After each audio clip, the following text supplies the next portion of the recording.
hay otras muchas cosas, pero creo que lo importante son sus exposiciones individuales que destacan. Soy de San Miguel del Progreso, en el Museo Amparo de Puebla, que se acaba de quitar. Algunos les dije que ojalá pudieran darse la vuelta, porque valía mucho la pena, pero bueno, ahorita vamos a ver más o menos de qué se trata. Disculpe la molestia, en Casa del Lago, 2012, por su propia seguridad, en la Galería de Silvia Sandoval.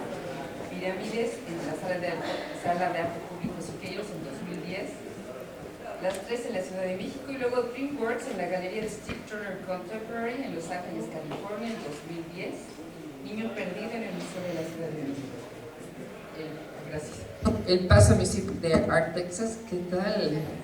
Y la Galería de la Fundación Príncipe Claus para la Cultura y el Desarrollo en Ámsterdam, los Países Bajos, 2009. Piezas soñadas en Casa Vecina México, 2008.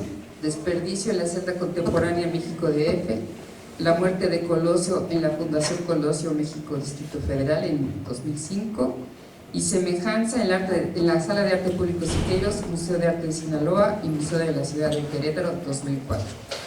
Ilan tiene un perfil bastante interesante, es muy buen dibujante, tiene una obsesión por los impresos, como ya veremos, pero también ha podido trabajar sobre cierto tipo de proyectos que sí requiere de una investigación, que un poquito vamos a tener aquí una probadita.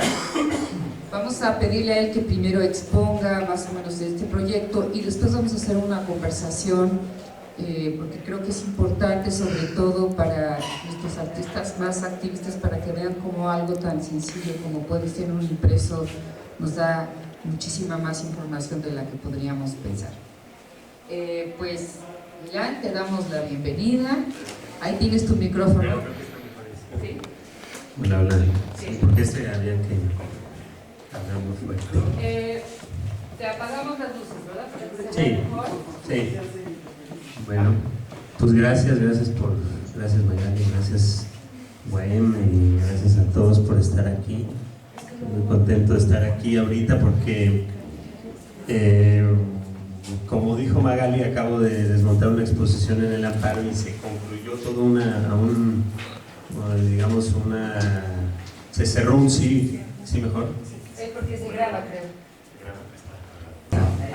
Bueno, entonces, como estaba diciendo, como que se cierra un círculo que empezó para mí como en el 2010. Que iba yo en el metro, creo que iba camino al taller de Turnbull para hacer unos grabados, y entró una persona al metro y un indígena, no me acuerdo si era un niño o niña, pero me acuerdo del volante que me dio un volante rosa así, color así súper fuerte, fosforescente, y decía caballeros, damas y caballeros. No me acuerdo del texto exacto, pero no sé, me impresionó ese volante, como que por primera vez lo leí y dije, esto está pesado, ¿no? Entonces lo guardé y luego me lo llevé a mi taller y estaba yo haciendo unos cuadros así abstractos con retícula y lo integré a un cuadro. Aquí tengo, bueno, todo esto que les platico en realidad ya viene aquí en el sitio, pero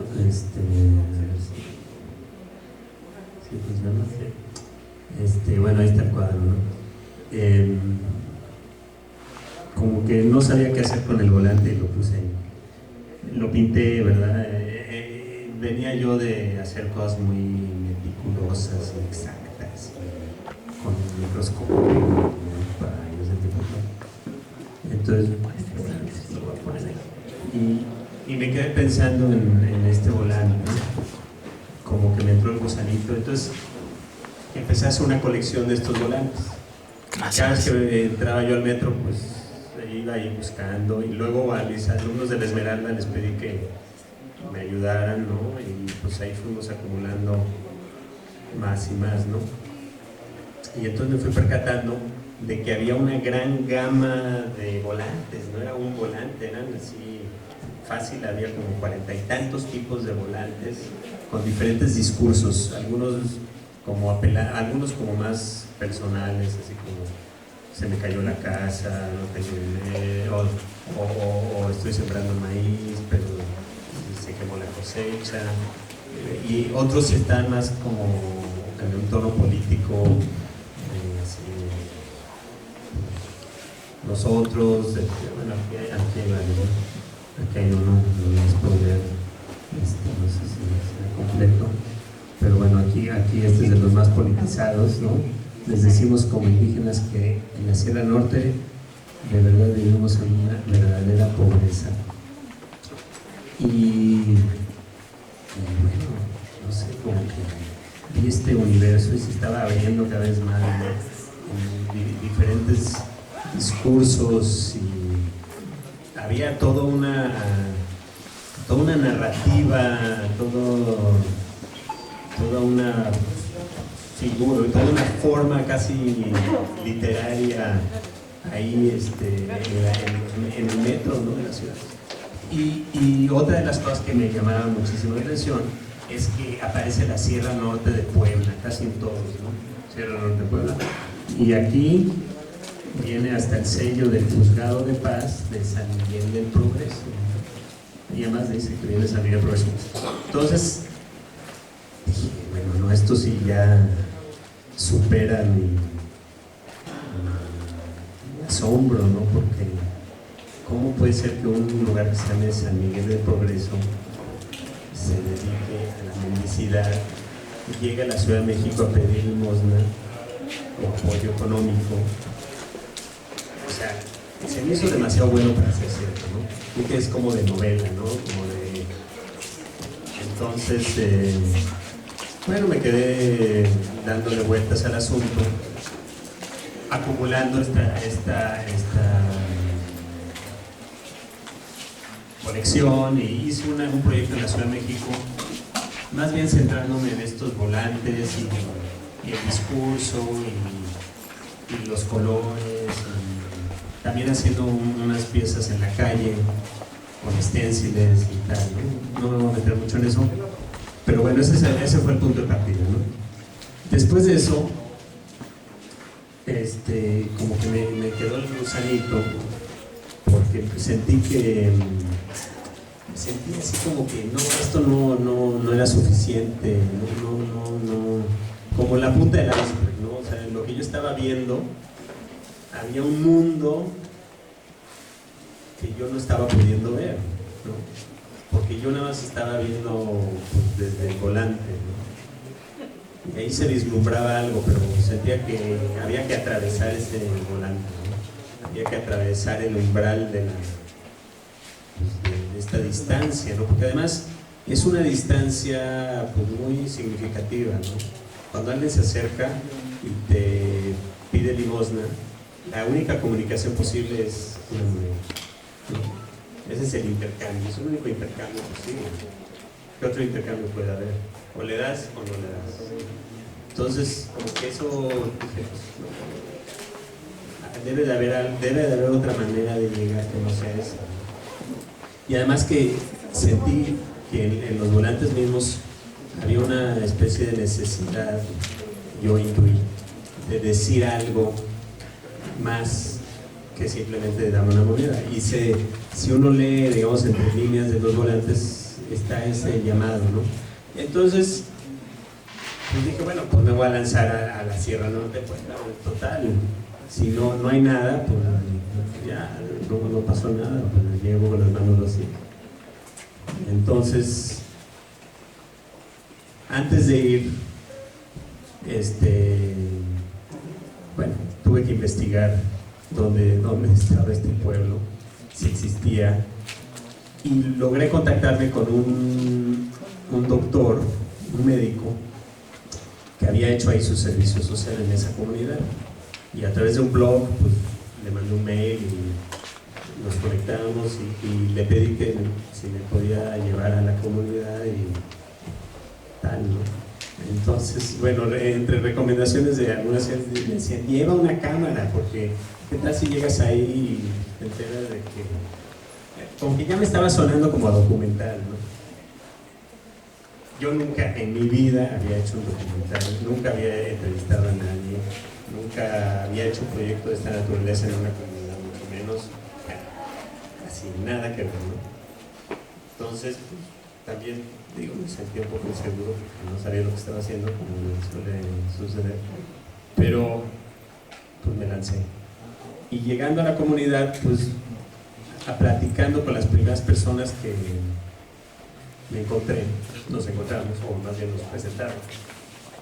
Nos presentaron a esta persona. Esta fue la primera persona que nos presentaron. Se llama Mariano Bonilla. En ese momento, Mariano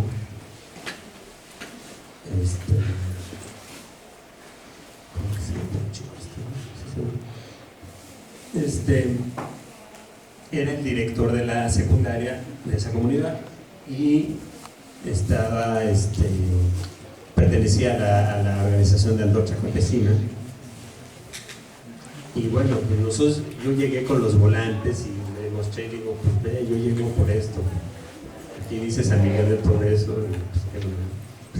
Y entonces me dice, bueno, sí, te cuento la historia, pero apaga las cámaras. Porque no tengo autorización de mi presidente municipal para yo decirte, ¿no? Entonces ya me empieza a platicar y me dice, no, bueno, pues si es que Antorcha Campesina, pues su manera de hacerse de recursos es a través del boteo.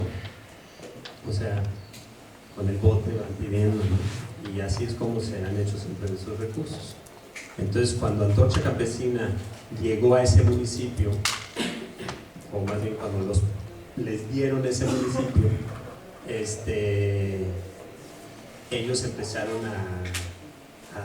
a utilizar el boteo, pero con la gente de la comunidad. Entonces los llevaban el camión y vámonos para México y a botear, ¿no? Y la gente pues, se fue dando cuenta que estos líderes de Antorcha se estaban quedando con el dinero para Antorcha o para lo que sea, pero ellos como que decían, ¿cómo? Vamos a hacer nosotros nuestro propio business. ¿Para qué vamos a trabajar para Antorcha? Mejor hacemos lo nuestro y así es como surge este fenómeno de los volantes.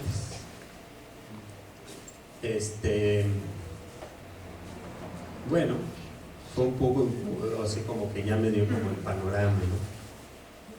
Pero a la vez yo no quería que esto se convirtiera en el proyecto de los volantes y de la limosna y todo ese asunto, ¿no? Porque para eso pues mejor me quedo en el DF y los sigo ahí a ver dónde van y dónde viven y dónde duermen y cómo le hacen. Y eso es todo otro proyecto y está fantástico, pero la verdad es que yo no quería eso, yo quería irme hacia otro lado, ¿no? Y en ese mismo primer viaje, al entrevistar a otras personas, me di cuenta que la carta de presentación del volante pues era la peor carta de presentación, porque una vez que la sacaba yo, toda la gente era así, no, yo no hago eso, eso sí lo hacen los de esa sección, pero no, y eso está muy mal, porque además van y engañan a la gente y ¿a poco has visto que cayó aquí una nevada? Pues si está todo verde, eso no es cierto lo que dicen ahí, en fin, todo una polémica interna de la comunidad, que es muy entendible porque nadie va a estar orgulloso de esa actividad per se, ni va a querer hablar de ella. Y además a mí tampoco me interesaba, era nada más como el punto de llegada, ¿no? Entonces, pues casi por intuición, al entrevistar a otra persona de la comunidad, doña Consuelo, se me ocurrió, bueno, pues le voy a preguntar sobre su vida, ¿no? Y ahí que si sale lo del tema de los volantes, pues que salga, y si no, pues que salga. Y claro, a través del tema de su vida, pues ella se soltó, ¿no? Yo no nací aquí, y luego llegamos y estaban ahí los de la UCI, en fin, toda una historia que narra en esta precisamente entrevista. Y entonces me di cuenta que a través de la historia de su vida podía yo, era como la manera en la que yo podía llegar. La gente naturalmente está encantada de contar su cosa, era algo que sí podían, de lo cual sí querían hablar y podían hablar. Y entonces pues estuve ahí pensando en el Inter. Debo decir que empecé a platicar con el Museo Amparo de Puebla, está en Puebla. Ya los había llevado a ver mi exposición en Casa del Lago. Y bueno, ahí pues, como que se me armó y dije, bueno, pues les voy a plantear un proyecto. Ellos ya habían hecho un proyecto con Melanie Smith en relación a su colección prehispánica, que tiene una colección prehispánica muy importante, muy grande. Y bueno, pues yo les dije, aquí tenemos, este es un fenómeno de alguna manera pues, que tiene que ver con la urbe. Ya se nos fue. Eso me pasa por hablar tanto y mostrar y mostrarles tan poco. Bueno, tal vez les puedo mostrar un videito como introducción al proyecto y seguimos, ¿no? El teaser que hicimos para el sitio como manera de introducción, ¿no? Para que conozcan un poco más sobre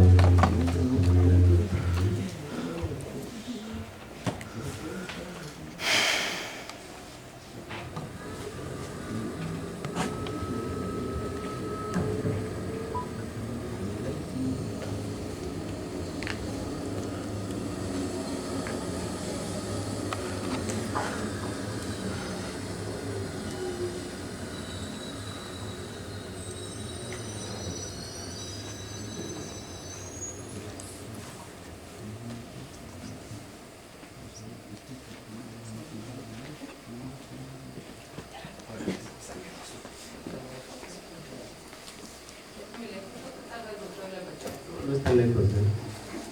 Aquí haces unos 5 años.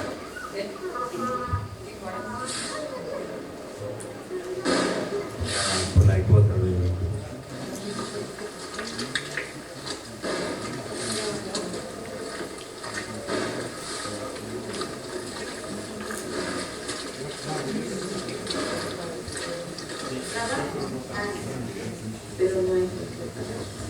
Llegan unos periódicos para así, que te la entregan, que yo vengo de tanto, de tal pueblo, que vengo de San Miguel del Progreso, que yo siembro y que no se da la cosecha. Ahí me daban unos 10 pesos, 10 como ahorita 10 pesos, y el otro chavo también unos 10 pesos, y otro más, y yo tengo más, de 20. ¿Quién está checando?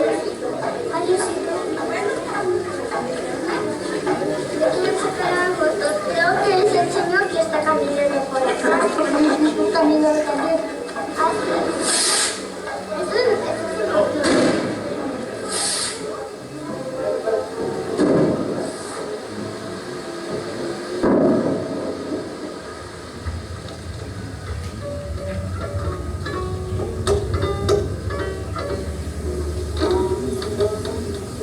Sentí odio por ellos porque me alejaron de mi familia. Igual yo, Mona, Castan, yo, Wakachiti, México diksegiro que hasta minas que ni mukawa ya te pichi porque no me fue ya ni can.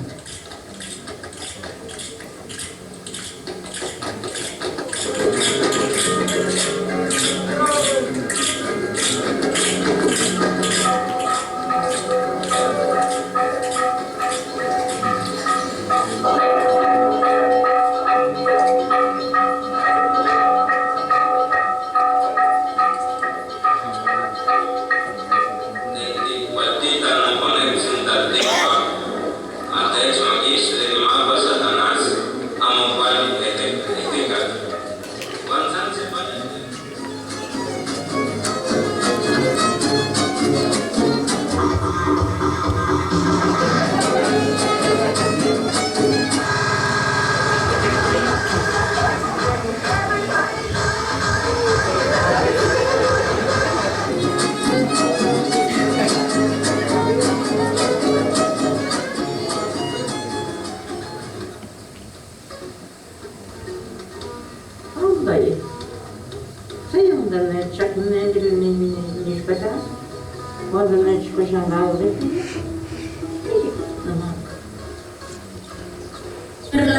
al pelearme con alguien me sentía bien, y no, yo sí gané. Y no va a haber algo más adelante, ya no va a haber algo, porque ahorita ya no hay árboles. Vamos a que nos maquilla porque la gente ya no existe,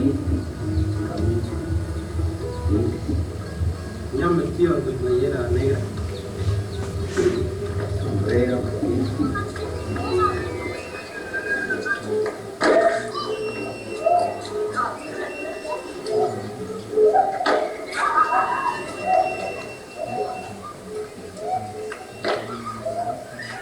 Por ejemplo, yo tenía una vez unas mandarinas. Y cuando se la vaya en el nuevo cuarto, fue nuevo cuarto, yo quiero tener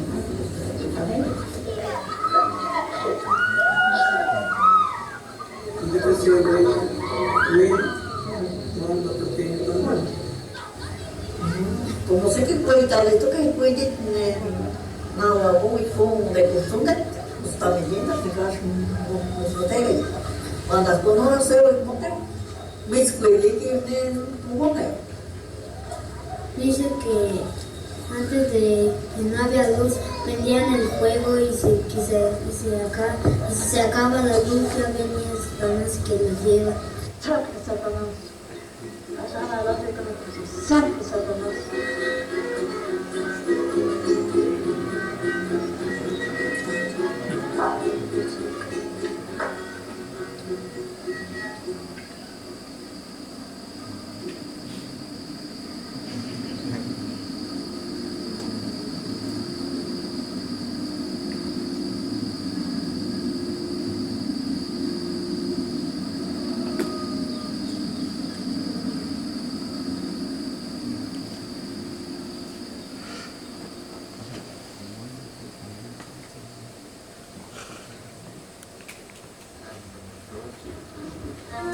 Una canción que se llama Salchocotoche, en español es Flor de Guayaba.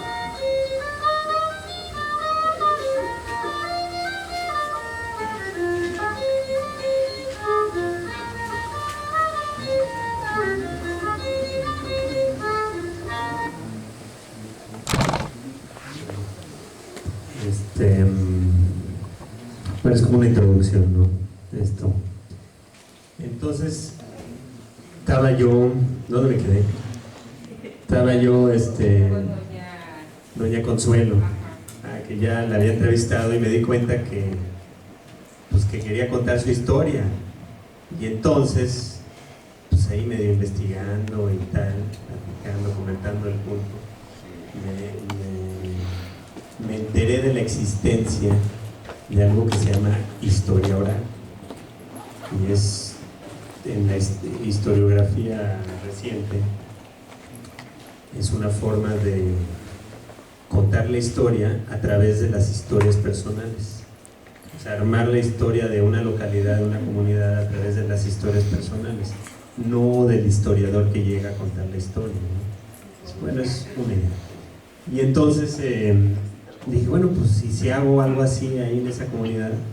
Y entonces invité a unos historiadores que se dedicaban, una pareja, que se dedican a hacer historia oral. Nunca habían hecho algo así en una comunidad, mucho menos indígena, náhuatl y tal. Pero así es como empezó el proyecto, ¿no? Y entonces, digamos, ya había una estructura. Hablé con los del Museo Amparo, les gustó la idea y me apoyaron para hacerlo, ¿no? Porque eso sí habría que mencionar que sin el apoyo de alguna institución, además del FONCA, ¿verdad?, que debería yo de agradecer el patrocinio, también, pues gracias a estos dos patrocinios, pues pude ir a la sierra y entrevistar, quedarme ahí, luego editar el material, ¿no? Pero bueno, desde un principio yo lo tomé como un intercambio, ¿no?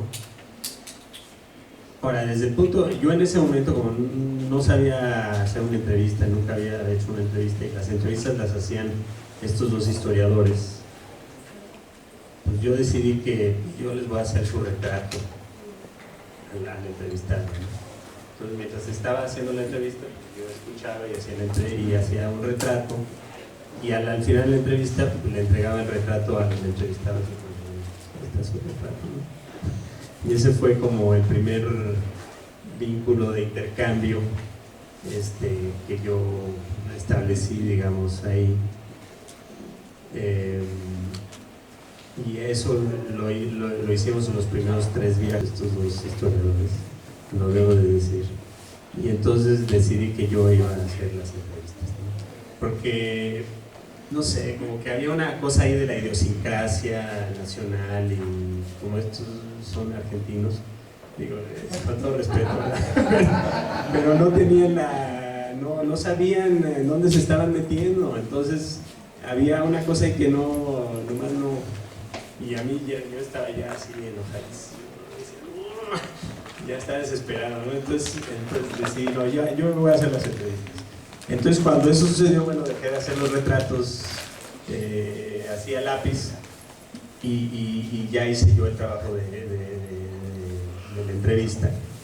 Y todas las entrevistas eran básicamente, partían de la misma estructura. Nos íbamos a lo más distante del tiempo, o sea, a las primeras memorias de la vida hasta las más actuales.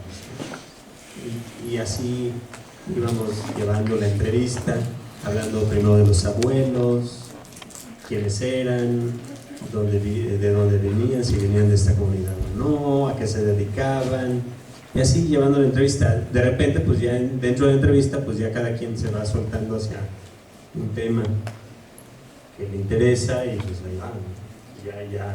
ya sigue, ¿no? Esa fue la dinámica de todas las entrevistas. Y había otro aspecto que a mí me interesó tocar, que eran los sueños. Y entonces siempre preguntaba yo normalmente al final de la entrevista preguntaba si había algún sueño que me gustaría contar. Y algunos contaban un sueño. Muchas veces tenía yo que explicar, pero esto era bastante complicado. Porque para ellos los sueños son muy importantes. Eso no lo sabía, la verdad. La idea de preguntarles sobre sus sueños no se me ocurrió así. Porque yo digo, es un tema que a mí me interesa, pero en esta comunidad también es un tema muy importante, y supongo que también para diversas comunidades indígenas, ¿no? Entonces el tema de los sueños, además de que me sirvió a llegar a otros lugares donde la entrevista no podía llegar, ¿no? Porque como que salían cosas ahí. Y bueno,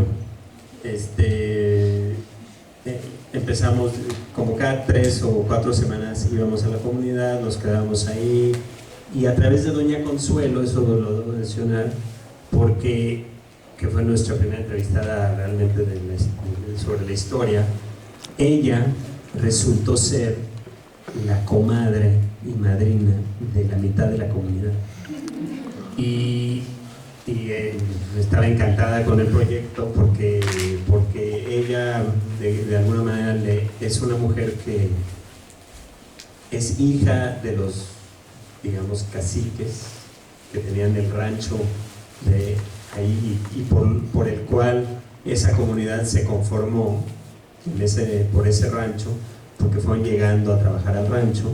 Entonces sus papás y sus abuelos eran los dueños de ese rancho, y ella se casó con un indígena de la comunidad, entonces llegó a la comunidad de esa manera. Entonces tenía como estas dos partes de su historia que como que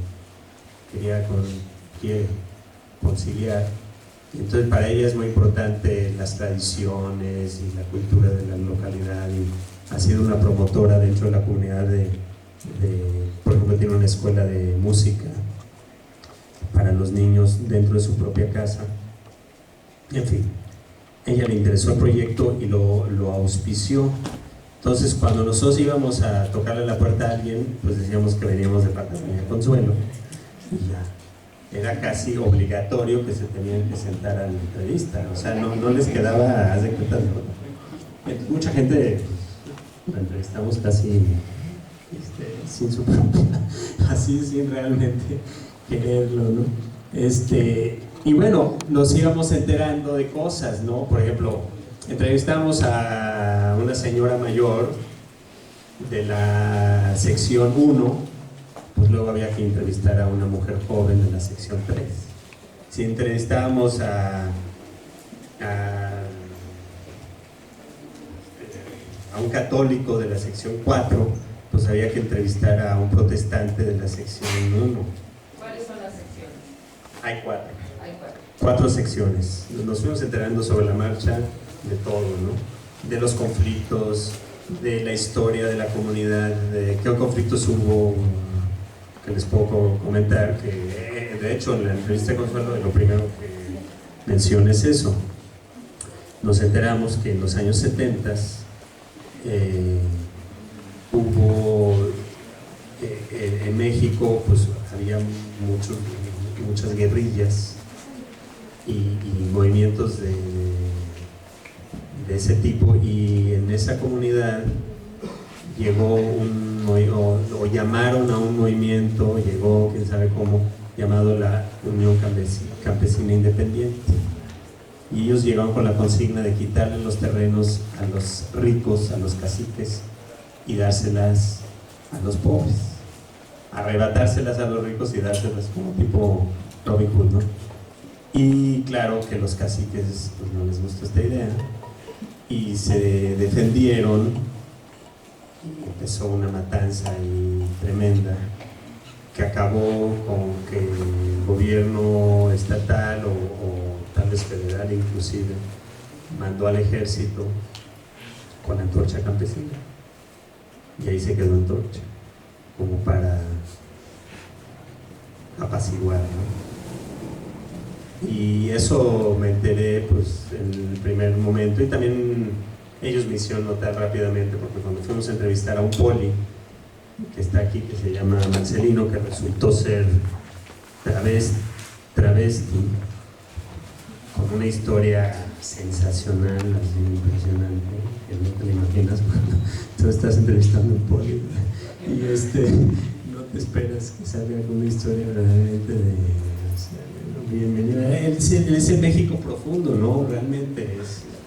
Bueno, entonces los de Antorcha se percataron de nuestra existencia y se acercaron a mí y me dijeron, bueno, a ver, tú no vas a hablar mal de Antorcha Campesina, ¿verdad?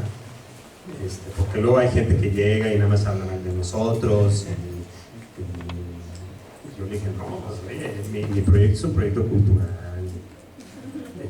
es la historia de la comunidad y Doña Consuelo. Entonces, ya yo Doña Consuelo, wow, no hay problema, ¿no? Y ya ahí ya me dejaron en paz, nunca me volvieron a molestar más. Pero lo que yo no sabía es que, no sé, como estaba comentando Magali, quizás bueno, lo podemos comentar más adelante en cómo o sea, lo que para mí lo que fue muy importante de este proyecto es que uno piensa a veces que uno tiene libre albedrío, que uno es independiente, uno es un individuo que quiere hacer algo racional y que quiere hacer algo y tú lo haces, y que eso está totalmente desconectado del mundo, ¿verdad? Y que no tiene nada que ver con nada, pero no, es todo lo contrario. Y en este proyecto, más que en ningún momento de mi vida, me di cuenta cómo las cosas están conectadas, ¿no? Porque en el mismo momento en el que llegué a hacer este proyecto, bueno, llegamos porque no llegué solo, al mismo tiempo, por ejemplo, este señor Mariano, cuando lo entrevistamos la primera vez, él estaba metidazo en la Antorcha Campesina, era el regidor de educación por parte del municipio, o sea que está, digamos, contratado por el municipio, también era el director, y pues no nos quiso, o sea, así dar la entrevista, pero fue un gran aliado del proyecto. Como que en el primer momento me dijo, bueno, lo que tú estás haciendo, esto se puede dar a conocer, ¿verdad? Y le dije, pues sí, o sea, es un poco... Cuando hace un proyecto, pues luego lo da a conocer, ¿no? Y como que me quedé pensando en eso, ¿no? Luego, cuando regresé ya formalmente a hacer el proyecto, y se lo planteé a doña Consuelo, y me fue presentando gente, pues me fui enterando de muchas cosas. Y bueno, una de las personas que entrevistamos, que queríamos entrevistar, por supuesto, era el párroco, porque pues no puedes llegar a una comunidad y no entrevistar al párroco, es como una parte importante de una comunidad, ¿no? Y bueno, le hablamos al párroco, lo entrevistamos, y resulta que este párroco acababa de llegar ahí hace 3 meses, pero él ya se venía preparando para llegar de párroco a una comunidad indígena. Llevaba años estudiando náhuatl, y llegó y empezó a dar la misa en náhuatl, y eso es muy significativo porque la gente, eso es lo que habla ahí. Entonces, si tú recibes una misa en español, pues no entiendes nada, y si te están hablando tu lengua, pues es como básico, ¿no? Pero esto era algo que no se hacía, ¿no? Y empezó a hablarles de derechos humanos, y de salud reproductiva, y de corrupción, y de Antorcha Campesina, una bola de cosas. Y claro, los de Antorcha Campesina se pusieron, pero, o sea, lo empezaron a hostigar y terminar, bueno, luego lo empezaron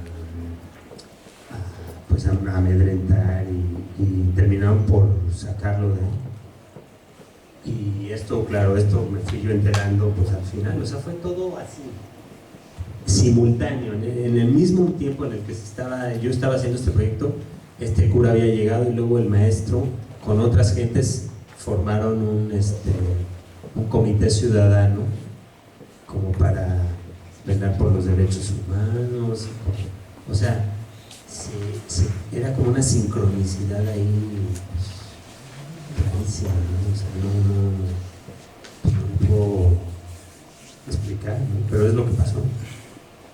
Y curiosamente toda esta gente acabó aquí en el proyecto. Entonces tengo al cura, tengo al maestro Mariano, tengo a este señor que se llama Antonio,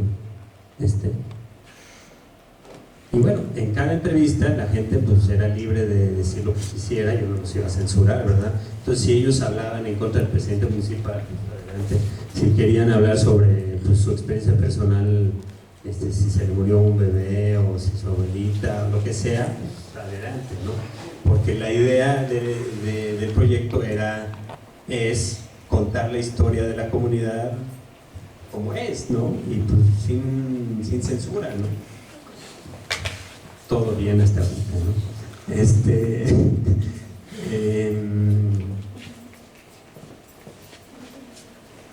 Otra cosa importante para mí, como dije, fue la retribución del proyecto, ¿no?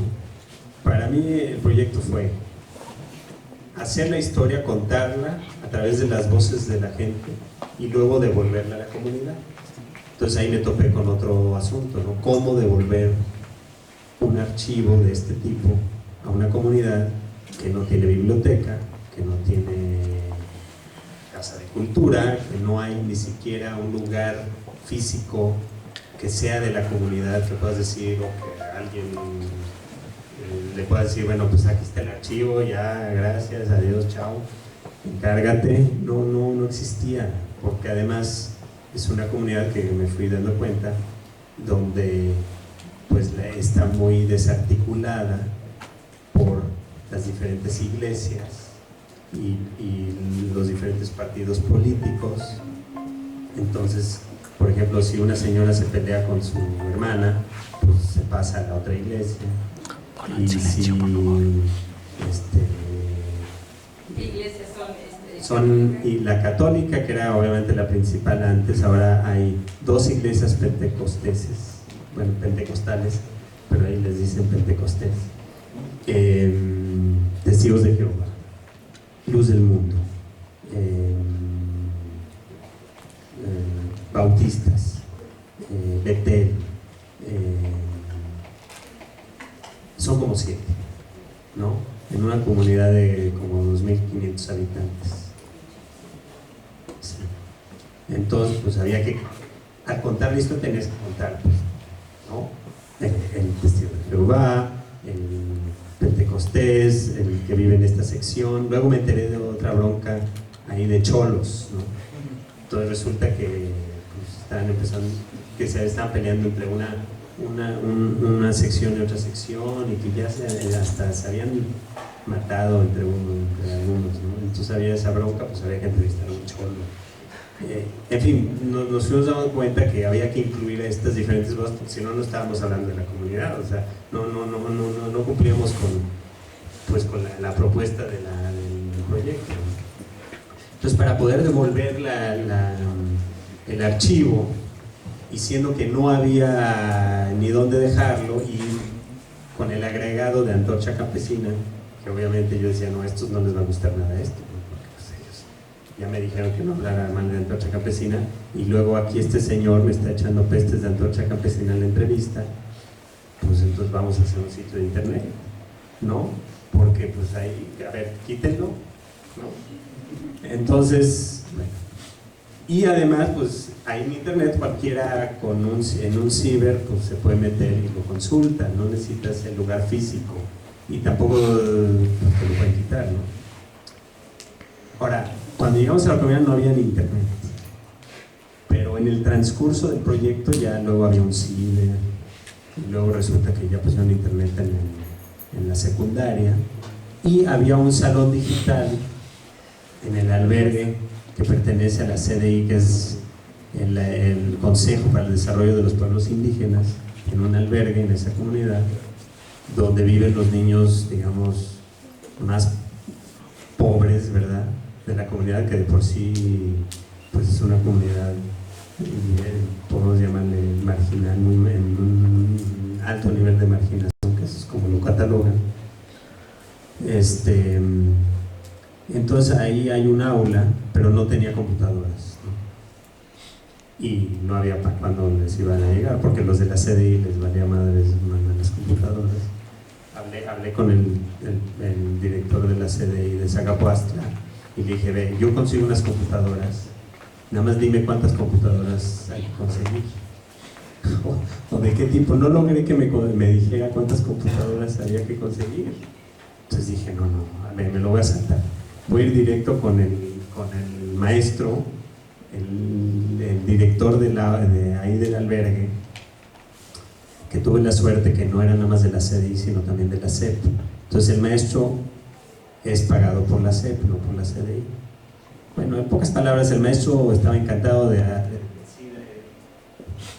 hacer esta aula, y yo conseguí unas computadoras que las iban a tirar a la basura en una oficina, y las tenían ahí arrumbadas, y me dijeron, no, llévatelas.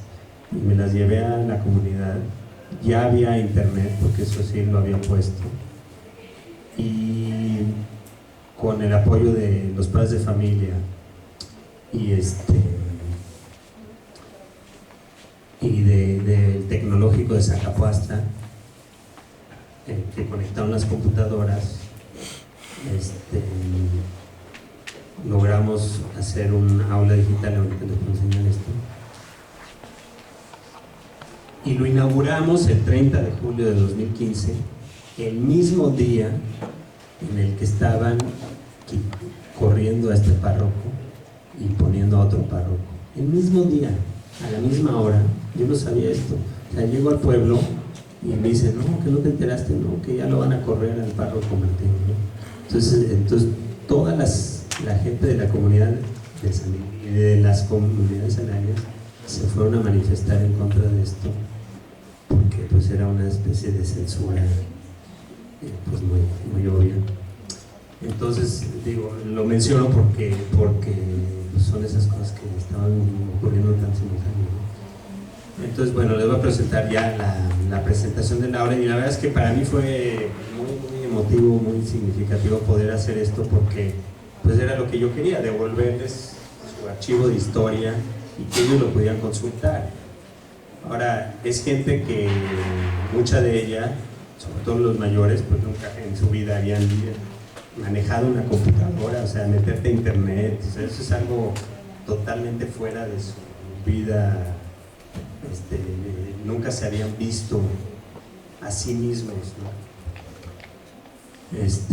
Pero bueno, les presento, ¿no? Aunque son fragmentos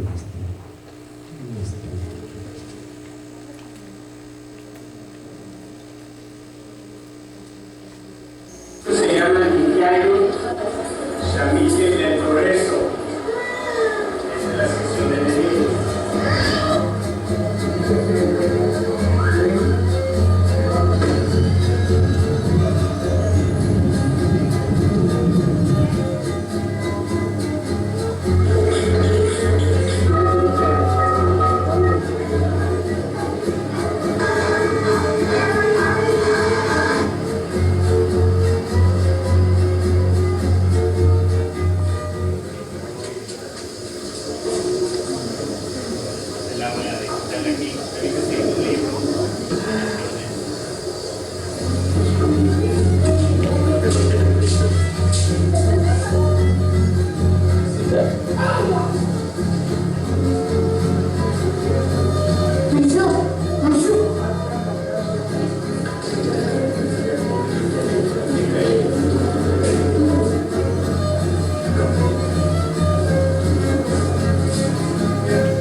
Luego sigue una presentación de la boda indígena que se realizó en ese evento.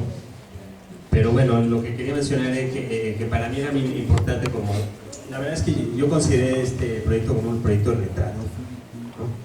Entonces, tanto el retrato del pueblo como el retrato personal de cada quien. Entonces, para mí pues, era importante mostrar el retrato, y como el retrato terminó siendo un video,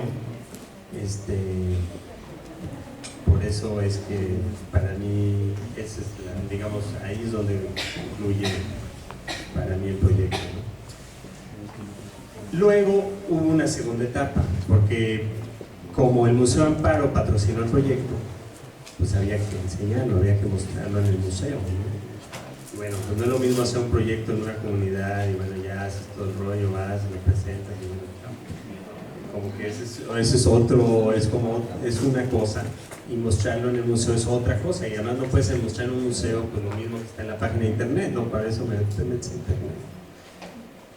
Y bueno, aprovechando que el museo tiene una colección prehispánica muy importante, de la cual creo que 3/4 partes no está exhibida, entonces pues lleno de piezas prehispánicas que están ahí en la bodega. Y bueno, desde un principio dije, no, pues yo la verdad, esta es mi oportunidad para hacer un proyecto con estas piezas prehispánicas, ¿no?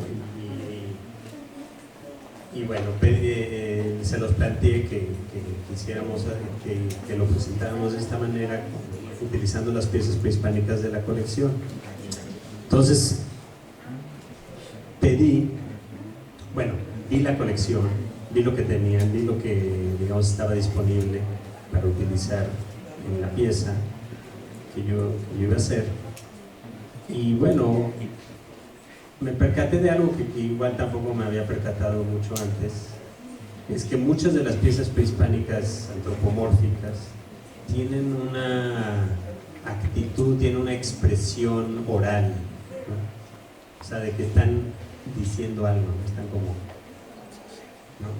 en hablando, ¿no? Están como diciendo algo, pero como que faltaba como que faltaba la voz, ¿no?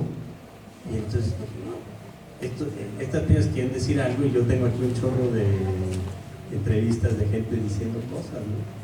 Entonces, dije, bueno, lo voy a juntar estas piezas con estas voces y bueno, pues tampoco es exagerado porque pues, son indígenas nahuas de la sierra, o sea, son los descendientes de los mexicas. Bueno, digo, sin realmente ser tan pulco en ver que no la bolita, pero pues, digo, oye, hablan náhuatl, tienen tradiciones autóctonas que pueden remitir a lo prehispánico. Y pues eso es lo que dice. Y lo que se me ocurrió, y les voy a enseñar pues, lo que presenté en el museo, es que ahora sí. Bueno, aquí tenemos algunas fotos. Bueno, les platico, aquí en la sección historias están todas las personas que entrevistamos, y si uno le da clic a una de estas personas, llega a esto, que es el, digamos, retrato que yo hice, de unos 7-8 minutos. Hay un pequeño texto que describe quién es Luis y cómo lo conocimos. Y luego puede uno darle clic a esto que se llama entrevista completa. Ahí está la entrevista completa, ahora sí de 1 hora y media o 2 horas o 3 horas, con la transcripción completa de todo lo que dijo en náhuatl y en español. El sitio es bilingüe, entonces tuvimos que ayudarnos de gente de allá para traducir todo el contenido y transcribir las entrevistas. Luego está esta sección que se llama Tete, que es comunidad, y esta es la sección en donde la comunidad puede subir su trabajo, ¿no? O sea, sus historias.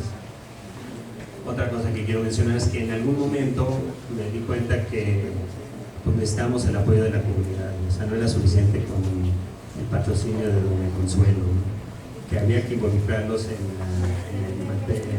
realmente en hacer la historia, ¿no?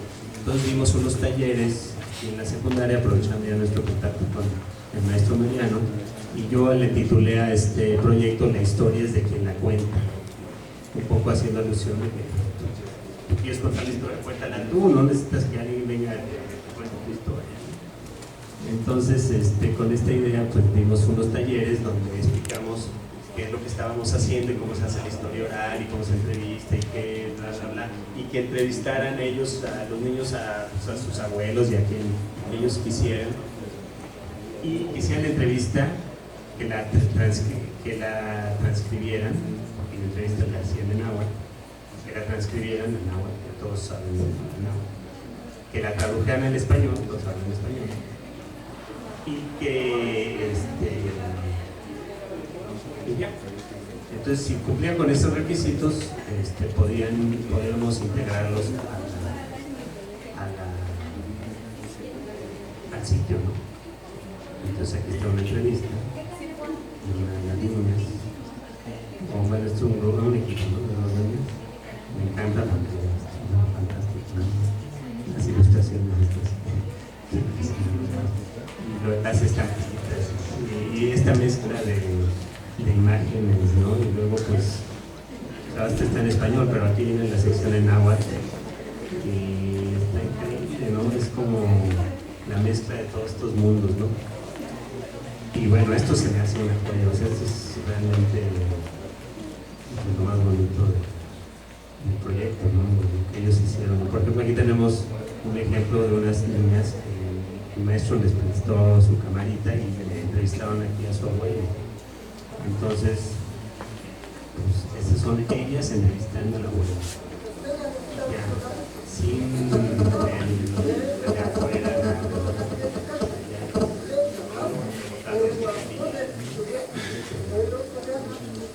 haciéndole como mejor podía.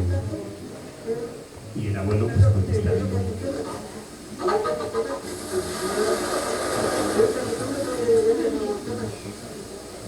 En fin, esto es lo que realmente me gustaría que fuera este proyecto. Y bueno, la idea de esta estructura del sitio es dar pie a que si alguien en la comunidad lo toma y lo convierte en otra cosa.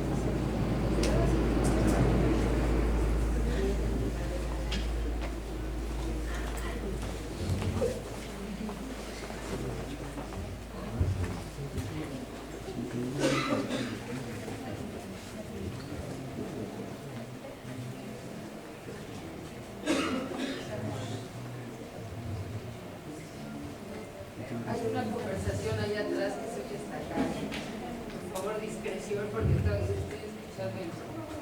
Bueno, aquí está la puesta en escena, es una foto de la puesta en escena que hicimos con las piezas prehispánicas, para lo cual me contacté con un escenógrafo, se llama Jesús Hernández, porque yo me lo imaginé como una obra teatral, ¿no? Donde pues, las piezas prehispánicas están hablando un poco como de esta del espectáculo de luz y sonido, ¿no? Entonces yo asocié intuitivamente cada una de estas piezas con algún personaje. Entonces, por ejemplo, este del centro es Marcelino, el policía, este es doña María La Luz, este es doña Consuelo, este es Zacarías, este es Juan, este es Josefina. Sí.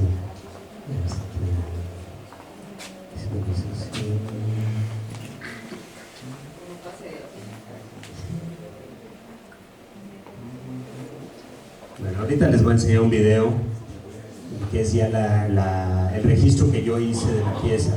Claro, imagínense que esto es un video, ¿verdad? La pieza es, o sea, es una habitación negra totalmente, donde de repente aparecen las esculturas detrás de una pantalla de cristal, ¿no?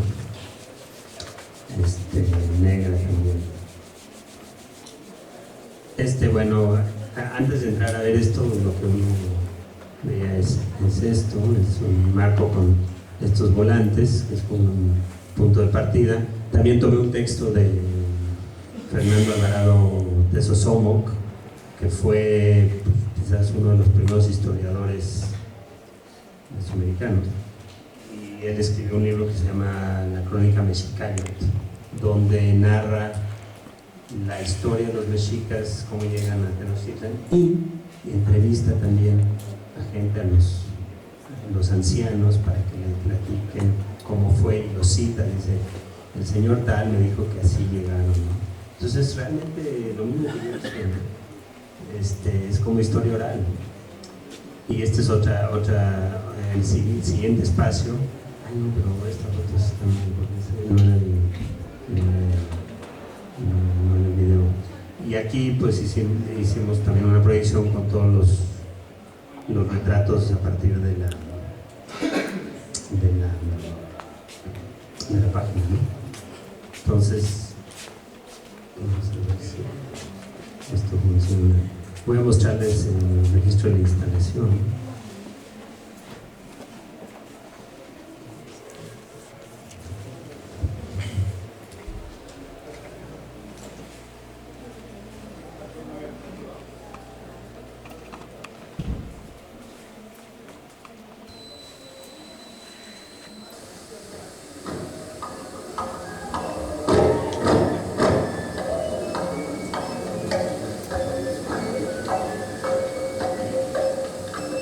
Un rato la patera un granito de maíz, pero ese ratoncito, por tanto miedo de que le pusieron la trampa, se cayó, se tiró ese maicito, cayó en el pozo de agua. Y entonces, como cayó a la orilla del pozo del agua, está cerca de la tierra, cuando crecen las olas, va arribando ese granito de maíz.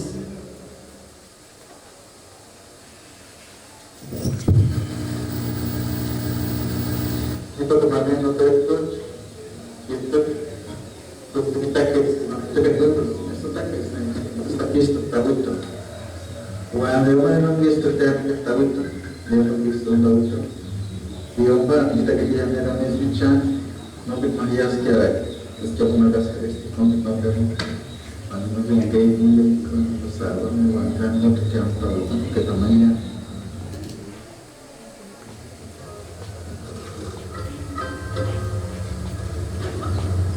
Vosotros pues oraréis, Padre nuestro, está en los cielos, santificado sea tu nombre, venga tu reino, que tu voluntad, como en el cielo, así también la tierra, nuestro pan cotidiano, perdonamos a nuestras deudas, no nos metes en tentación, mas líbranos del mal, porque tuyo es el Rey, en el poder, gloria, hasta siglos.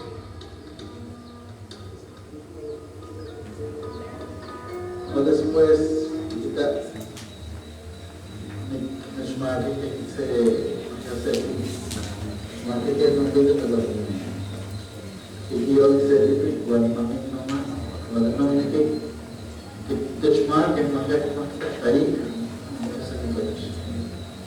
Salte, Satanás. Pasaba al otro y con la cruz. Salte, Satanás.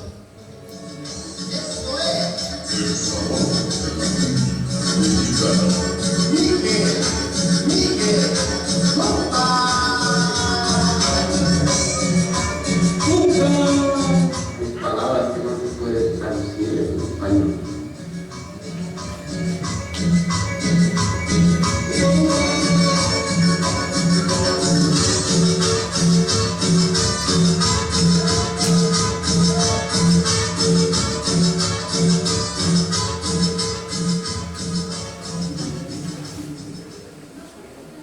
Del seno de las nieblas, a donde descendió mi estirpe de águilas, vengo henchido de glorias y recuerdos, de grandezas de ruinas.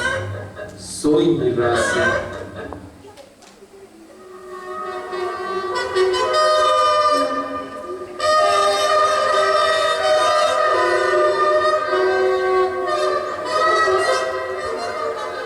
La bandera tiene 3 colores. El rojo significa sangre, que es la que tiraron los niños aztecas, es los niños, ¿cómo le dicen? Héroes, en Chapultepec. La sangre son los que tiraron. Verde es el verde que usa para pastizar, qué sé yo, el monte, ¿no? Y el blanco es el libertad. ¿Sí? O sea, la bandera tiene su significado. Campesina, ay, no llores. Tu gemir llega a la sierra. Lloro porque no tengo ni un pedacito de tierra. ¿Quieres tu tierra? Pues lucha. Que nada ganas llorar. Dices que nadie te escucha. Ya no sigas implorando.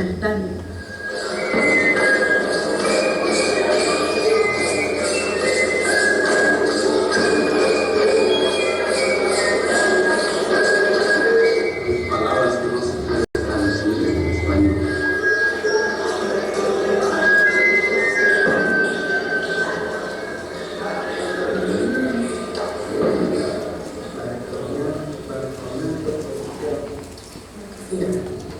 Eso, pues quién sabe. La primera persona que lo vio lo cuidó mucho.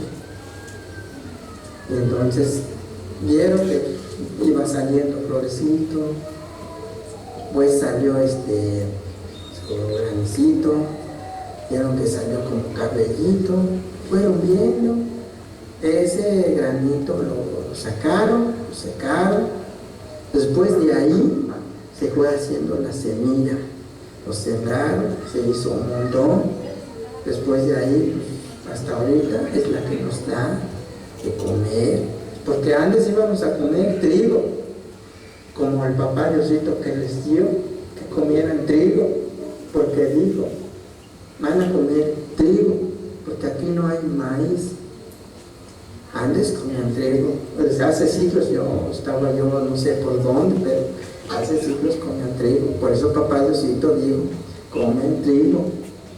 Pero como ese ratoncito hizo el favor de traer de esta cuba ese granito de maíz, ahorita tenemos que comer.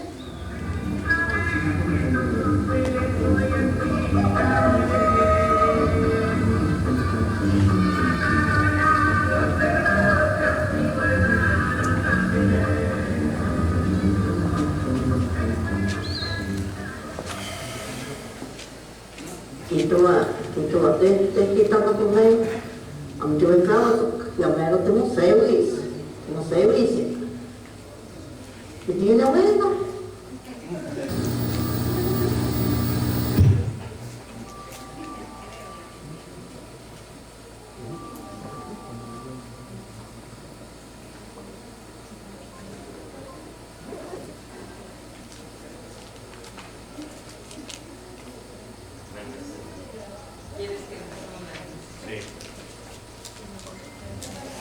Ahora sí,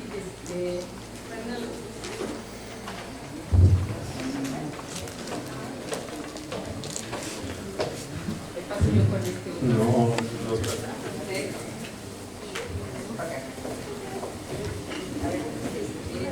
Quiero contarles que yo fui a la exposición. Estábamos ahora en el carro. Uy, le pregunté. Le dije que cuando llegué, a mí me tocó cuando todo estaba oscuro, o sea que yo había visto una exposición en el Amparo, todo el mundo se había ido, yo llegué tardísimo. Pregunté por su exposición, me dijeron, ay, ay, pues yo entro y es un lugar totalmente negro. Yo digo, ¿qué hago? ¿A dónde voy? Y de pronto empieza lo que acaban de ver. Entonces me tardé muchísimo y bueno, y ahora que veo los videos veo que mezclaste lo del sonidero, la cosa de no sé qué. Y fue una experiencia realmente increíble, porque sí era de un mundo muy contemporáneo. Me costó un rato darme cuenta de qué trataba, pero sobre todo esta relación con lo, bueno, con la cosa prehispánica, la cosa indígena, con esta nueva cosa medio teatral. Y luego además iba a preguntar, el diseño de las puertas tiene un propósito porque parecen cierto tipo de construcción, sí, ¿no? Ajá. Y luego venía lo de las entrevistas, que bueno, ahí estaba gente de estos sillones comodísimos que yo ya no me quedé, pero la experiencia fue interesante, distinta a lo que habías hecho antes, porque tú tienes esta cosa así siempre de archivo, pero me parece que en este archivo la cuestión de la conversación de todo tipo adquiere una dimensión muy interesante.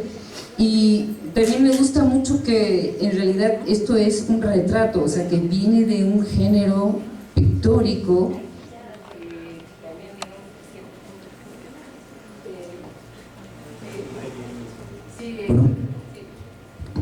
¿Ya?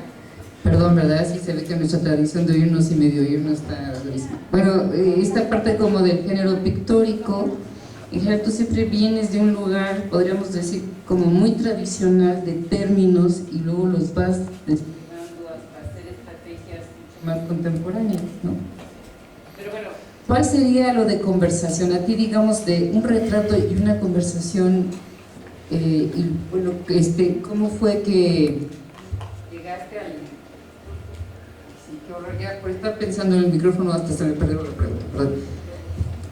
O sea, a mí me interesa como de una experiencia que tiene que ver con retrato, llegas a una investigación histórica, puede ser antropológica, de ahí también esta cuestión de retribución, que también para la cultura comunitaria es súper importante, y luego lo regresas al museo.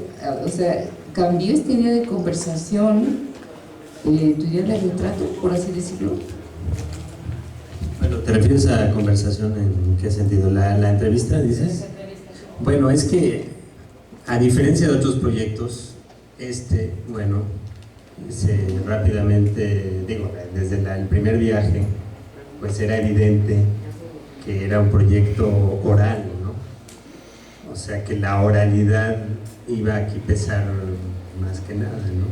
Ahora, la historia oral normalmente se había ido desarrollando a través de grabaciones de audio, ¿no? Pero con la llegada de la videocámara, pues oye, ¿por qué no vas a llevar una cámara? O sea, ¿qué es lo que te está impidiendo llevar la cámara, ¿no? Entonces yo dije, no hay que llevar la cámara. Pero siempre la oralidad finalmente era la guía, y además resulta que, bueno, obviamente esta cultura es una cultura oral, ¿no? Aprenden la lengua pues, de manera oral, no la aprenden en la escuela. El náhuatl, por ejemplo, que se habla ahí es un náhuatl diferente, no es náhuatl, es náhuatl, es una variante de Zacapuastla, es diferente, en fin, el pueblo de al lado habla un náhuatl diferente al de este pueblo. Cada quien escribe náhuatl como quiera, porque el náhuatl nunca tuvo una escritura establecida, entonces cada quien escribe las palabras como quiera, lo cual pueden ver en el sitio, porque cada transcripción pues, varía, ¿no? La misma palabra está escrita de manera diferente. Para nosotros es insólito, ¿cómo de que una misma palabra está escrita como tú quieras? Pues es que así es que nunca fue escrita, es una lengua que no fue escrita, siempre fue oral. Pero claro, es una comunidad donde ya se van a la ciudad y luego se hacen cholos, se ponen aretes y regresan y ya es como una mezcla de cosas, ¿no? Entonces la parte del retrato que dices, y como empezó como retrato, para mí pues era más fácil llegar desde el retrato, ¿entiendes? Cuando hacían los dibujitos. Pero no solo, porque el retrato, ¿qué es? Tú estás ante la persona y estás haciendo una interpretación de su fisionomía, de lo que tú ves en su expresión, ¿no? Es una especie de comunicación, pero a la vez estás tratando de ser fiel a lo que tú ves, pero lo que tú representas pictóricamente, pues ¿no? Hay variantes, ¿no? Y en fin, es una cosa que tiene que ver con el diálogo. Y luego terminas el retrato y se lo enseñas al retratado y muchas veces dice, este no soy yo, no se parece, ¿por qué me hiciste una nariz así de tan feo? No, o sea, porque es una dificultad de verse, exacto. O sea, en eso también ahí está, pues yo siempre tenía problemas haciendo retratos, o sea, siempre les quedaba mal y yo soy incapaz de corregir ese tipo de cosas para que se vea más guapo, o sea, eso no, ¿de qué se trata, no? Entonces, lo digo porque esto también fue muy similar a una entrevista, y a través de la entrevista edité un retrato que era lo que yo vi de esa persona, como yo la vi, como yo la percibí, lo que esta persona quería decir y cómo se está expresando ahí de alguna manera. Pues ahí está, digamos, es un retrato pero en video, ¿no? Y los audios, pues, o sea, el material que se generó, pues más que nada fueron videos y audios y algunas fotos, ¿no? Entonces, por eso es que, digamos, lo pictórico quedó. Pero empieza desde ahí. Empieza desde ahí. Bueno, yo quiero contar una anécdota que para mí fue muy bonita. Es que cuando entrevistamos a don José, que está aquí, y le di su retrato, y luego fuimos a volverlo a entrevistar, es un señor que en su casa lo único que hay es un altar. Y ya, no hay muebles. De ningún tipo. Hay unos costales, unas herramientas y un altar con flores, eso sí, eso es constante, ¿no? Y la siguiente vez que lo fuimos a entrevistar, porque lo íbamos a entrevistar sobre su papel en la creación de la escuela primaria de esa comunidad, vi que el retrato que yo le había regalado estaba en el altar. Y yo dije, bueno, ¿qué más quiero? O sea, esto ya es... O sea, es mejor que cualquier expresión que me podrían hacer en cualquier lugar. O sea, es un homenaje, no, bueno, ya... En fin, bueno, eso de los retratos como que sí me llama mucho la atención. Me hubiera parecido como muy agradable verlos. No sé si tú hayas hecho un registro de ellos, como ese tipo de reacciones, como al momento de ellos verse hechos por alguien más. O sea, creo que sería como muy interesante. ver toda esa colección de, más allá de la anécdota, de la historia que te cuenta como la imagen en movimiento, creo que esos dibujos podrían despertar una cosa mucho más lúdica, no sé, tal vez, ¿no?, en el espectador. Creo que hay de tener como una atmósfera detrás, o no sé, como que algo del personaje te interesó y tal vez a partir de ese rasgo físico se desprende todo el retrato, ¿no? O sea, no sé, como que sí me quedo con las ganas de verlos. Sí. Bueno, puedes ir a la comunidad. Ahí los tienen la gente. Algunos, por ejemplo el Poli, regresamos a ver el retrato y había remarcado toda mi línea, toda la había remarcado porque se le hacía que mi línea era muy suave o algo. Y la remarcó.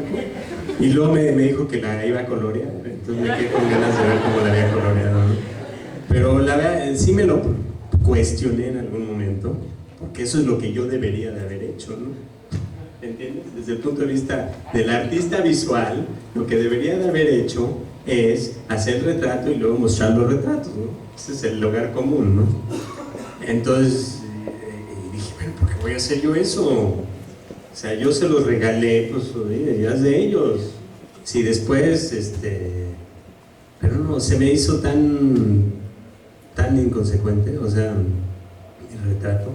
Y además, como después me dediqué a hacer las entrevistas, pues ya no le pude hacer los retratos a todos, y unos quedaron bien, otros quedaron muy chafas, en fin. Era un punto de partida para mí, era como, me sirvió para darme cuenta de qué se trataba el proyecto, ¿no? Yo te quiero, les digo, como venimos en el carro juntos, tuvimos tiempo para hacer unos apuntitos, pero cuando me empezaste a contar esta historia, que la contó acá también, de los papelitos estos que vimos que son absolutamente insignificantes, que de pronto tú decías que había una especie como de llamado. A mí me encanta esta lectura, porque yo sí creo que los impresos, aún en su simpleza, pueden contener, o sea, yo creo que es, digamos, el arte del gráfico está puesto ahí, hay toda una historia que está oculta en estas pequeñas frases, ¿no? Que justamente fue lo que tú detectaste, aunque no sabías bien cómo ponerle nombre, porque la verdad es que el proyecto es súper rico, pero de cómo empezó en esta cosa tan pobre, tan aparentemente tan, pues sí, ¿no?, tan escasa, pero los textos son, o lo que los textos insinuaban más que decir, era muy potente. Y por otro lado, lo que es también increíble es que tú hayas llegado a un lugar totalmente diferente a toda tu cultura, y ahí encontraste también una manera de hacer una especie de reelaboración interesante sobre tus propias ideas del arte, ¿no? Digamos, ya sé que lo más bonito es el intercambio, las entrevistas, entrar en este lugar, me imagino los conflictos también, que además no habías visto, lo que dices tú, que no habías visto, y que llegaste en el momento en que todo estaba empezando a cambiar, como si había un llamado desde esos papelitos para que tú estuvieras ahí en ese momento de cambio. No sabemos qué va a pasar, todo está como siempre permeado de esta cosa medio violenta, pero es interesante. A ver, ahora sí. No, y yo creo que en esta cuestión hay mucho de intuición, ¿no? Que es mucho del trabajo que el artista tiene que hacer.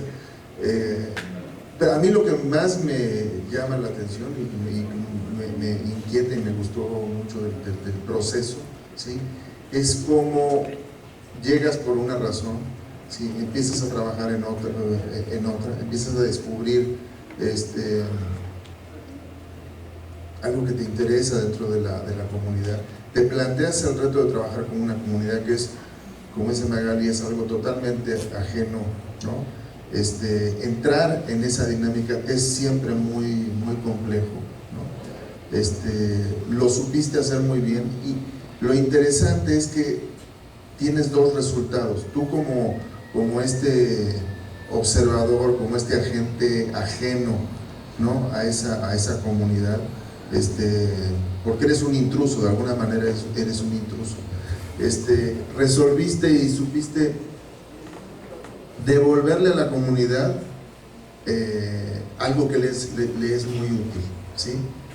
Y te trajiste al amparo, ¿no?, una lectura de esa misma comunidad, totalmente distinta, ¿sí? Que es, digamos, propia del circuito en el cual se iba a presentar. Son dos mundos totalmente distintos, ¿sí? Que es la visión de un artista que trabaja trabaja con dos públicos distintos, ¿sí? O con dos receptores distintos, ¿no? Y a cada uno le da algo que a nosotros nos deja mucho que reflexionar, lo de toda esta parte sincrética, ¿no? de la instalación en el Amparo, ¿no? Pero es una visión del hombre blanco, ¿no? de ese lugar, ¿no? Pero no solamente te lleva, sino que con haberles dejado esta página donde está resumida su cultura, ¿no? Su historia, ¿sí? Es algo que probablemente pues va a quedar para siempre a ellos, y es un trabajo invaluable, ¿no? Y es un trabajo, haberle retribuido a la comunidad, ¿no? Con algo que sí les sirve, ¿no? Pues a mí me interesa como esta sensibilidad, ¿no? Para poder diferenciar estos dos resultados, ¿no?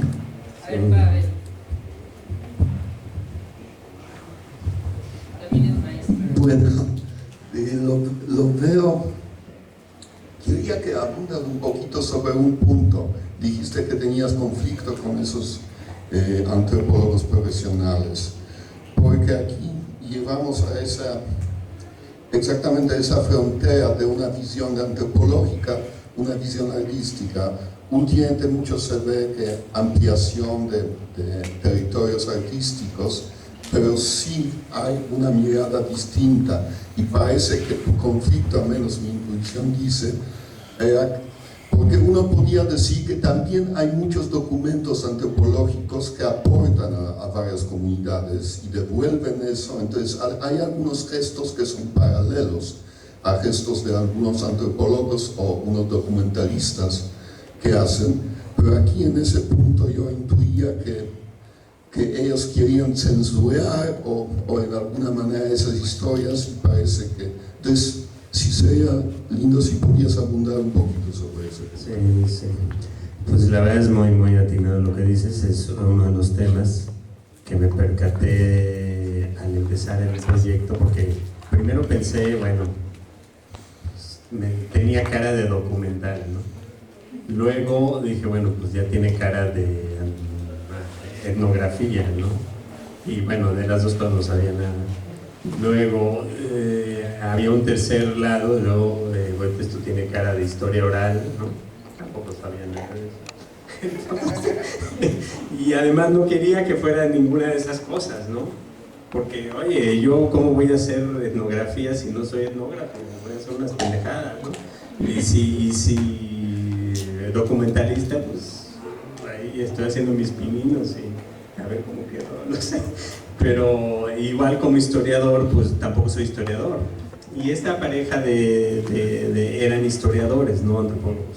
Y sí, en efecto, tenían una visión de hacer un proyecto de historia oral, como tal. Ellos ya tenían el chip puesto de que llegaban con la grabadora, los entrevistaban, transcribían, lo metían todo en un CD y se lo devolvían a la gente, y ahí está tu archivo, y al siguiente pueblo. Dije, no, esto cómo, ¿y dónde lo vamos a mostrar? ¿Quién lo va a ver? O sea, oye, no, eso no, simplemente no. Entonces, cuando se me ocurrió como juntar todo esto, porque también dije, bueno, pues ¿quién va a consumir esto? O sea, le damos un CD a estas personas, bueno, no tienen reproductores en su casa. Si les das un libro, hay de gente que no lee, y muchos no saben leer, y aunque supieran, pues no lo van a leer, ¿verdad? Lo van a dejar ahí arrumbado, y al ratito llega la lluvia y se moja y se llena de hongos y ya desaparece el archivo, y una gran retícula de la gente que se iban encontrando a lo largo de su camino por todo Estados Unidos, ¿no? Entonces agarraron el coche y ya se encontraron un T por 8 ahí en la esquina y decían, ay, ¿quieres que te entrevistemos? Ya, órale. Y lo incluían, y lo encontraron otra, así, al azar, ¿no? Pero en todo Estados Unidos. Y dije, ay, esto está bueno, aquí, así lo voy a hacer, ¿no? Pero no en todo Estados Unidos, sino en San Miguel Progreso, ¿no? Entonces, sí. Ahora, con respecto a lo que tú decías, claro, que era lo de la retribución y ese rollo, pues la verdad es que a mí no, tampoco yo quería llegar a dar una limosna, ¿entiendes? Porque eso es lo que te arrincona, o sea, esto te arrincona eso, ¿no? O sea, como que sientes, no, pues tengo que llegar a retribuir desde ese lugar, ¿no? Entonces no quería que eso se convirtiera en yo llego a darte una moneda, ¿no? Entonces, por eso es que dije, bueno, pues lo que yo sé hacer lo que yo puedo hacer es un espejo, ¿no? Y se los voy a poner así. ¿Están de acuerdo? Yo voy a hacer eso. ¿Están de acuerdo? Órale. Pum, pum, pum. ¿Te gusta? Pues bien. ¿No te gustó? ¿No te gustó tu relato? Pues ni modo. O sea, te quedaste con eso, ¿no? Entonces sí tenía esa característica de, pues yo te voy a dar lo que yo, mi impresión, sin entrar en el jueguito de que tú eres pobre y tú eres indígena y yo soy no sé qué, y ¿entiendes? Esa onda que también es una de las cargas con las que, ¿no? De que los indígenas son puros y son buenos y son como de infantilizarlos, ¿no? De que pobrecitos, ¿no? ¿Qué pobrecitos? Tú eres un ser humano igual que yo, eres un ojete igual que yo y pues te va a tocar igual, o sea, me dices esto, pues yo te veo esto, tú lo dijiste, así que dime que no lo dijiste, ¿no? Y si estás dispuesto a este intercambio, pues, o sea, no te gusta, pues no lo veas, pero eso es lo que yo veo, ¿no? Y el archivo es la entrevista completa, ahí sí no es mi opinión, bueno, yo hice la entrevista y yo les pregunté, pero ahí está completa sin, digamos, mi parcialidad, ¿no? Entonces tiene esos dos lados, porque también tenía que cumplir con el asunto del archivo de historia para que sirviera a que alguien llegara de ahí mismo, de cualquier otro lugar, a hacer otra historia diferente y otra mirada distinta, ¿entiendes?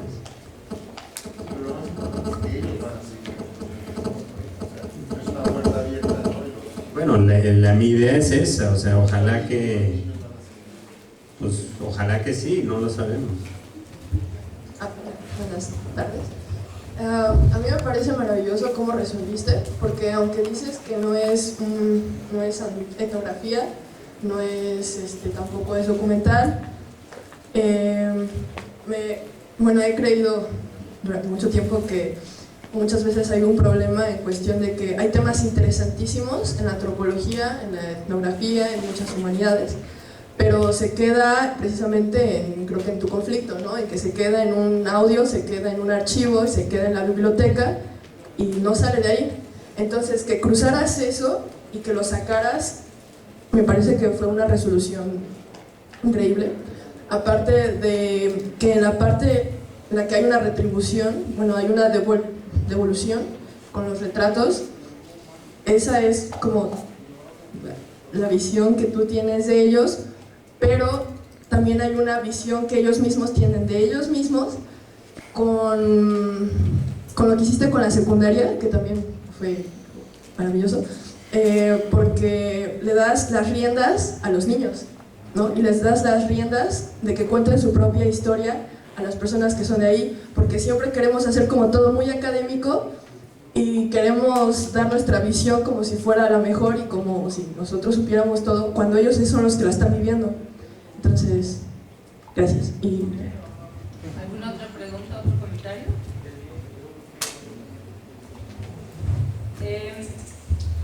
Yo sí creo que hay una parte siempre peligrosa en los retratos y en los que digamos que de pronto que trastocan la cultura oral. Claro que ellos ya iban, o sea, ya nuestra civilización va a la cosa de las imágenes, pero creo que la cosa del relato oral, sin la imagen, tiene y funciona distinto en el cerebro que cuando hay una imagen que aparte tiene sonido. Esa es una cosa que es interesante, ¿no? Es muy bonito, por otro lado, ver las caras de la gente, sobre todo de las viejitas, ¿no? Porque se hace una especie como de teatralidad al final, aunque sea filmada y con esta cosa súper elemental. Digamos que lo que es muy lindo justamente de la entrevista que hacen las chiquitas es que la visualidad no importa nada, tienen la cámara pero no tienen ni idea de lo que tienen que enfocar. O sea, creo que aquí es muy claro cómo la visualidad nuestra sí está puesta desde el primer momento y que ellos no, ¿no? Y que creo que este proyecto, por un lado, qué padre toda esta historia, pero sí es cierto que va a modificar, no digo que ni sea bueno o malo, pero va a modificar la historia de la oralidad, ¿no? Sí, ese es el conflicto, digamos, cada cosa que haces conlleva un cambio, ¿no? Y yo me lo pregunté, dije, bueno, pues voy a llegar aquí, les voy a echar a perder su paraíso, ¿no? Voy a llegar con mis cámaras y les voy a hacer una entrevista y al ratito, híjole, no sé, pero la verdad es que yo, como lo justifico, es que para mí fue un llamado.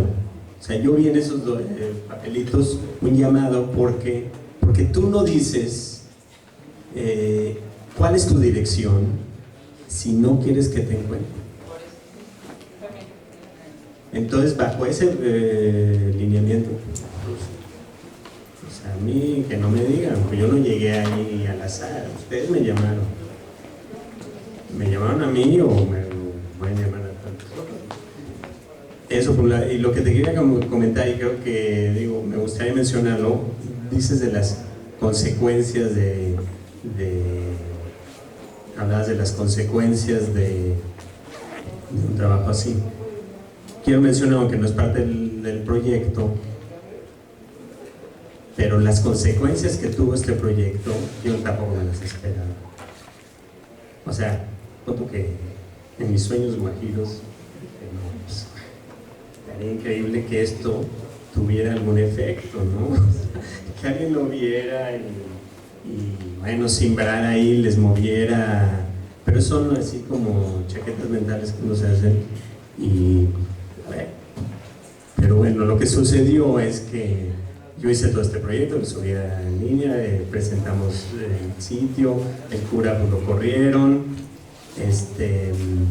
pero la historia no acabó ahí, porque además, como les conté, estaba como sucediendo y está sucediendo un movimiento ahí dentro de este lugar, de este municipio, digamos, de carácter político y democrático, no sé cómo llamarlo, pero además de que el cura estaba ya dando la misa en náhuatl, el maestro ya se salió de antorcha y se comió antiantorcha, y uno de los señores que entrevistamos habló echó pestes de antorcha, y además hicieron un comité ciudadano que está vigilando el desempeño de los, lo cual los está poniendo a ellos en un predicamento muy grave. Y las consecuencias que hubo es que un periodista del Universal, de repente, en eso de que pones en el Google, pones, investigando a ver si salió algo, ¿no? A ver si tuvo algo pegue el sitio, de repente de un artículo que escribió en el Universal, un periodista que se le hizo fácil meterse a internet, ¿no? En vez de ir a la sierra, o quizás sí fue, pero pues ahí estuvo un día, y se metió a mi página, y de ahí se fusiló todo lo que habíamos hecho para escribir un artículo en contra de Antorcha Campesina, poniendo como, digamos, lo que yo había hecho, como el investigador Ilan Lieberman dice que y culpándolos del fenómeno de la mendicidad y citando a algunas personas de manera tramposa. En vez de citar a una persona y decirle este fulano dijo esto, agarró las citas y se las adjudicó a otras personas del mismo proyecto, incluyendo a doña Consuelo, por ejemplo, que ya no, en fin. Si ven el sitio se dan cuenta que la parte, digamos, política es menor, o sea, hay muchos más otras narraciones, pero esa es la más espectacular. Y escribió este artículo y los antorchistas, ¿no? Y además estaba yo en el centro de todo esto, como el que estaba conspirando en contra de Antorcha, y justo cuando ya estaba yo preparando la exposición en el Amparo, y bueno, me pusieron en un predicamento, porque la verdad, pues nunca pensé que iba a pasar eso. Me cagó que el periodista hiciera eso, pero tampoco quería yo reaccionar. Dije, porque si reaccionas es peor, ¿no? Porque todo lo que digas se va a usar en tu contra. Entonces, ya no le moví nada, ¿no? Pero me enteré que fueron a amedrentar a algunas personas que habían participado en el proyecto, en la comunidad, a los antorchistas que nosotros entrevistamos, los regañaron que porque participaron. Una señora que muy valientemente habló sobre cómo la golpeaban, la violaban y la fueron a regañar que cómo se exponía de esa manera, y casi le iban a quitar la chamba el presidente municipal.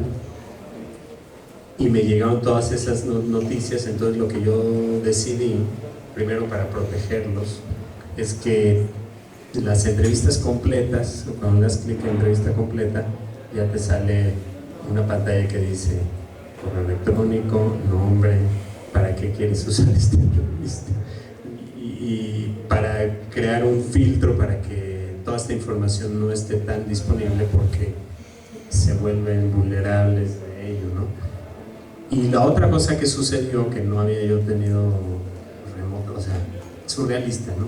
Estaba yo así dando una plática como esta en el Amparo a la hora de inaugurar la exposición, y de repente van entrando unos 30 antorchistas con sombrero a la plática, y los veo y digo, estos no son, o sea, porque ya me lo conocía la gente de San Miguel, entonces los veía, sí me hacen conocidos, pero estos no son de San Miguel.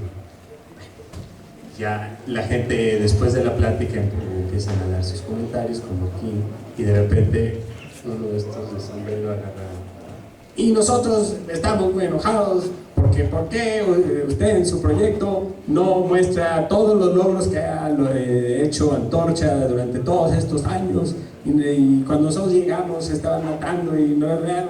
Y así, y otro agarra el micrófono y dice lo mismo, y otro, y están así como onda a acaparar el evento y convertirlo en una manifestación así, pero era surrealista, era como un acto performático de estas gentes que pues, se dedican a ir a hacer eso, pero en la calle, y lo estaban haciendo dentro del museo, y la gente estaba así como y no sabía ni qué hacer, y luego salieron de ahí y empezaron a repartir volantes acusando a los medios de comunicación de conspiración en contra de ellos. Y luego los volantes, sí, hicieron unos volantes así súper de lujo, donde repartiéndolos a las gentes de la ciudad de Puebla. Y luego el domingo, si no fuera esto suficiente, el domingo hicieron un evento en el Zócalo de la ciudad de Puebla con el presidente municipal, y llegó y hicieron una tarima con bailes, historias, y promoviendo la cultura de Huitzilan y el progreso del municipio, y todo eso por la exposición esta que había yo hecho, que la verdad no tenía nada que ver con otra cosa, ni mi entonces pues ese es algo que no quiero dejar de mencionar, porque pues nunca me esperé semejante. Fue testigo de cambio. Sí, o sea, realmente tuvo un peso, y ese es el poder de lo público, de Internet. Pues, ¿alguna otra pregunta? Bueno, querida Ileana, ahora sí que con este calor, ¿verdad? La siguiente adquisición tiene que ser un aire acondicionado, porque aquí uno ya después de hora y media ya. Sí, eso no sé por qué, por eso te quedo. Bueno, pues muchísimas gracias, Ileana, muchísimas gracias.